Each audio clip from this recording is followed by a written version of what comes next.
Mr. Governor, how are you this morning? Good morning. Doing fine. Thank you very much. Thank you for joining us so early in the morning. Monday, you're going to be sworn in. Are all the parties ready? Is everything ready to go? Everything decorated? Well, I think it's going to be. I suspect it's not quite all up yet, but we've got a lot of folks putting forth a lot of effort, and I think it's going to be a great day. It's going to be a little chilly, but it's going to be a beautiful day. I think karaoke is an excellent idea. No. And a wonderful cost-cutting measure to save the citizens of Louisiana. Let's get to some important things. You have got to get a handle on our state budget. Where do you freaking start? Whoa! Well, we can start by telling the truth about the condition of the state when it comes to the structural budget deficit, and that's certainly what we're doing, trying to make sure people understand what the situation is. I mean, this is the 8th straight year of significant revenue shortfall.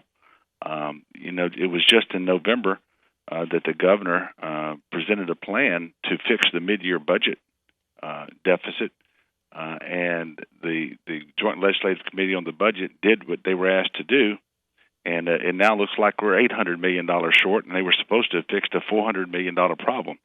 That's in the current year, and we're $1.9 billion short for next year, the year that starts July 1st. So you got to raise money somewhere, right?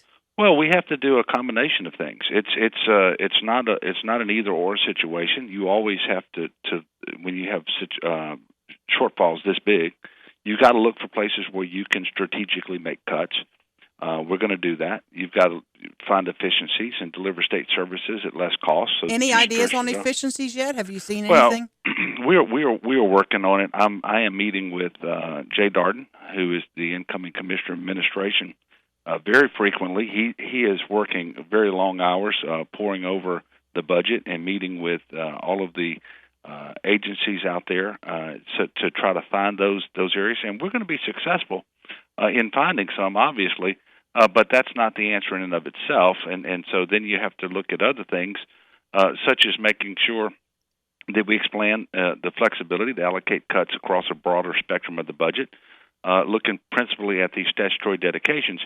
But, Aaron, I have to tell you, we can do that, but the reason those expenditures are dedicated is because they, too, serve an important purpose. So even if you open them up, you can achieve savings around the margins, but it isn't like if you have a spending on a statutory dedication like that, let's say it's $20 million, you can't save $20 million unless you totally wipe out that expenditure, and that's not going to happen. So we have to do other things as well. We're going to bring our federal tax dollars home, put them to work for us when they help us meet our obligations to our people and save us money, and I'm particularly talking about the Medicaid expansion, but there will be other opportunities to do that as well. And then we're going to look at these tax expenditures, credits and rebates that cost too much and don't produce enough return on investment. We can create savings there and reallocate to higher priority items. Now, all of those things together still may not be enough, and so we're going to have a menu of options to choose from, and we are working feverishly to get together with the business community, with different good government groups, with the legislature, making sure higher education understands what's coming. We have a lot of work to do, but we're going to get it done because the stakes are too high not to. And if we can fix this structural deficit, and we will, we're going to have tremendous opportunities in Louisiana as well. And that's why I remain very excited and optimistic about our future. Mr. John Bell, you said a second ago a menu of options. Given the fact that we're in a bit of a financial pickle, does that menu of options, let me rephrase, is there any way as far as taxes, registration fee increase, just all sorts of increases across the board for the people of Louisiana, is there any way to dodge that bullet? I don't think there's any way to dodge any fee increases. We're not wanting to raise the income tax rates, for example. And I think I've spoken with you all about this before. Mm-hmm.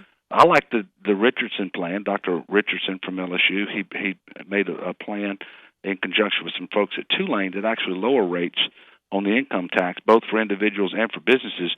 But at the same time, you get rid of some exemptions and deductions that other states don't even offer. We can be more competitive if we do this, and I think it's the right thing to do.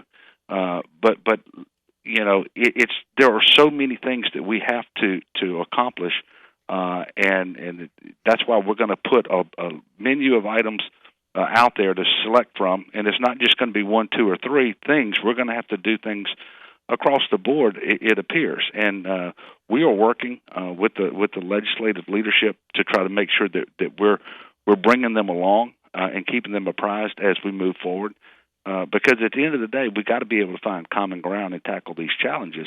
Foster Campbell told us that his report to you, he's head of your Fiscal Matters Committee, would recommend completely doing away with the income tax in favor of an oil processing tax and other items. Any chance that we could move in that direction completely? Well, first of all, that report recommended a number of options and things to consider going forward. I do not see us moving in that direction at the present time, where you do away with the income tax and you instead do the processing tax.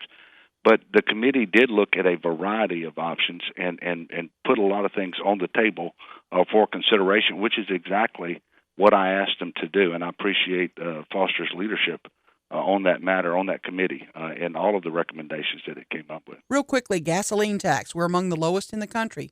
Is that something we should look at? It's something that we should look at, but not until we fix the Transportation Trust Fund. Right now, we still have money that's being collected on the gas tax in Louisiana that is not going to roads and bridges. And until we fix that, I don't think we can ask people to pay more. All right. You're welcoming President Obama to town next week, just a few days after you take in office. I'm sure that's going to be a fun-filled week. Well, we have a lot of things going on next week. We have 2 spillways that may open on the Mississippi River, the Bonnie Carey. In fact, not may open. I think at this point they are going to be open. I have a meeting at noon today. But the Bonnie Carey Spillway closer to New Orleans and the Morganza Spillway up north of Baton Rouge, it looks like both of those are going to be open next week. And so we have no shortage of things going on down here, I can assure you. Well, good luck as to the you. phrase goes, time to hit the ground running. Yeah. Yes, it is. And I want to thank y'all for giving me the opportunity to be with you and your listeners today. And I will just tell you, I spent 2 years asking for votes and prayers. I'm still asking for prayers, not just for me, but for our state, and so that we can rise to the challenge and come together as Louisianans and shed the party labels and let's be Louisianans first. Thank you so much for being so accessible. That's a breath of fresh air, to be quite honest. Look, thank y'all very much, and have a great weekend. Take care, John Bell. Okay. News Radio 710 Keel, Robert J. Wright and Aaron McCarty 749. Hang on a second or two. Your money now is on the way, and Fletcher and Sports standing by at 8:10. From the Times newspaper, Roy